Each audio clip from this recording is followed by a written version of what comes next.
አንደኛ አዎ ስግደት የሚል ነው። ሁለተኛ ጸሎት የሚል ነው። ሶስተኛ ደግሞ ውዳሴ የሚል ነው። ሰና ይባላል። ሰና ነው። እዚህ ቦታ ላይ አላህ በነቢዩ ሙሐመድ ሰለላሁ ዐለይሂ ወሰለም ላይ ውዳሴውን ያሰፍንባቸዋል ማለት ነው። ልክ እኛ በነቢ ሰለላሁ ዐለይሂ ወሰለም ላይ አምላካችን አላህ ሆይ በእርሳቸው ላይ ውዳሴህን አስፍን በምንለው ጊዜ እርሱ ደግሞ አላህ ከኛ ያንን ይሰማንና በነቢዩ ሰለላሁ ዐለይሂ ወሰለም ላይ ውዳሴ ያሰፍናል።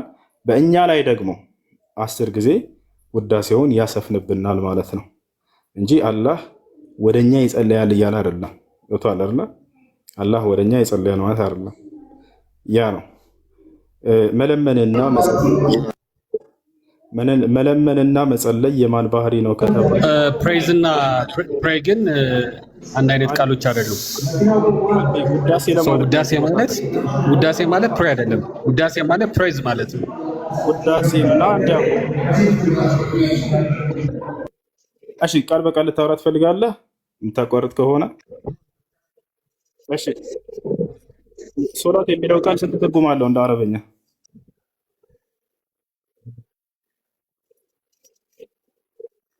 ሶላት የሚለው ቃል ስንት ትርጉም አለው እንደ አረበኛ?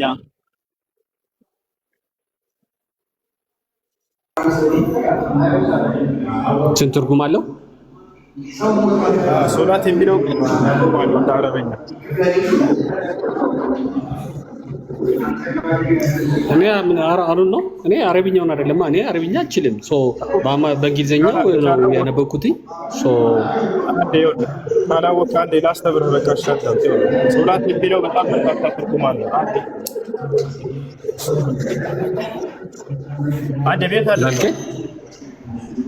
አንድ ቤት አድርገው ላሳየህ ስንት ትርጉም እንዳለው ሶላትን አንድ ጊዜ አውጥቼ በማስረጃ። ሶላት የሚለው ቃል እንደ አረበኛ እዚህ ጋር በጎግል ላይ ሲተርጉሙ ሲያስቀምጥላቸው ጊዜ ጸሎት ብሎ አስቀምጦላቸዋል። እዚህ ቦታ ላይ ይሄ ጸሎት የሚለው ትርጓሜ ስህተት ነው። ገብቶሃል አይደለ? በርካታ ትርጓሜዎች እንዳሉት ሶላት የሚለው ላሳየህ፣ ከራሴ እንዳይመስላችሁ። ውዳሴ ያልኩህ ማለት ነው። ቅድም ውዳሴ አይደለም ያልከው፣ ሶላት የሚል ቃል ነው አረብኛ የተቀመጠው። ሶላት የሚለው ደግሞ በርካታ ትርጓሜዎች አሉት። አንደኛ ውዳሴ፣ ሁለተኛ ጸሎትም ይሆናል፣ ሶስተኛ ስግደትም ራሱ ሶላት ይባላል። ይህ የምንሰግደው ሶላት አላህ ወደኛ ይሰግዳል ማለትም አይደለም፣ ይጸልያል ማለትም አይደለም። ግን ውዳሴውን በእኛ ላይ ያሰፍናል ማለት ነው። ገብቶሃል አይደለ?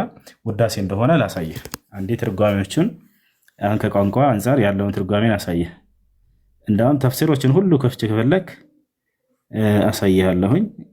እያንዳንዱን ውዳሴ የሚል ትርጓሜ የለውም ስላልክ አንደኛው ትርጓሜ ውዳሴ እንደሆነ እንድታይ ዘንድ። እሺ ሶላት الدعاء እሺ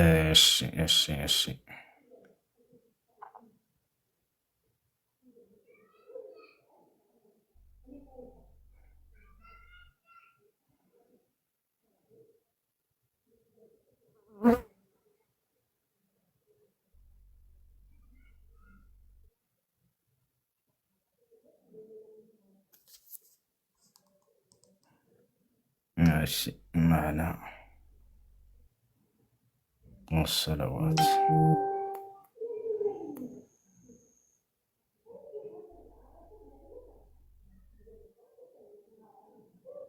ماشي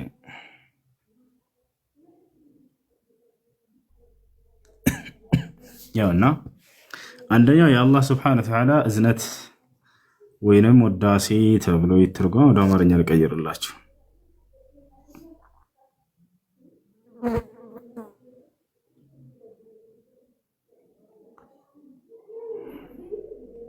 እንዳውም ቃል በቃል የሊቃውንቶችን ንግግር ላሳየ ከዚያው አንቀጽ ላይ አንስቼ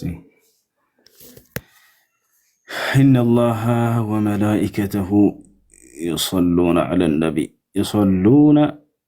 على النبي ያውና ይታያል ቃል በቃል እዚያው ላይ ቁርአኑ ላይ አላህ በነብዩ መሐመድ እና አላህ እና መላእክቶቹ በነብዩ ሰለላሁ ዐለይሂ ወሰለም ላይ ውዳሴን ያሰፍላሉ የሚለውን ቃል ያውና እዚህ ጋር ቃል በቃል ምን ይላል? ኢነላሃ ተዓላ ዩስኒ ዐለ ነብይ ሰለላሁ ዐለይሂ ወሰለም ዐንደ አልመላኢካ ውዳሴ ማለት ነው። ቃል በቃል ይታያል። ይሄን ወደ አማርኛ ልቀይርላችሁ። አንድ እዚሁ እያለ የቀደሙ ይሰግዳል ተብሎ የተተረጎመውን ውዳሴ እንደሆነ የራሴ ትርጓሜ ሳይሆን የሊቃውንቶችን ትርጓሜ ላሳየ።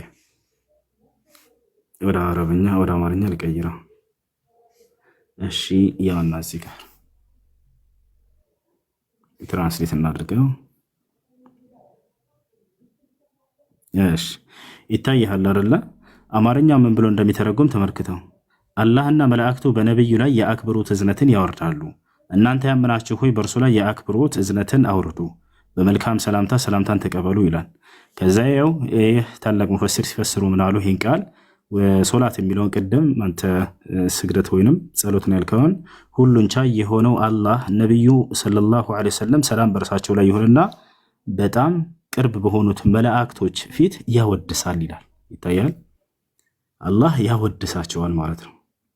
ስለዚህ ውዳሴ ነው ትርጓሜው ከአላህ ስብሐነሁ ወተዓላ ዘንድ ሲሆን እኛ እስከተባለ እኛም ደግሞ አላህ በነቢዩ ሙሐመድ ላይ ውዳሴውን እንዲያሰፍን እኛና መላእክቶች ደግሞ እንጸልያለን ማለት ነው። መላእክቱም ይላል ቀጥሎ ይታያል። መላእክቱም ነቢዩን ያወድሳሉ እና ለእርሱ ይጸልዩለታል አለ። ያ ነው አላህ ስብሐነሁ ወተዓላ ደግሞ በእርሳቸው ላይ ውዳሴውን ያሰፍናል በእርሳቸው ላይ እና ሶላት የሚለው ቃል የግዴታ አንተ እንዳሰብከው ጸሎት የሚለው ብቻ ሳይሆን ውዳሴም ነው ትርጓሜው። አላህ በነቢዩ ሙሐመድ ላይ ውዳሴውን ያሰፍናል ማለት ነው። ያ ነው።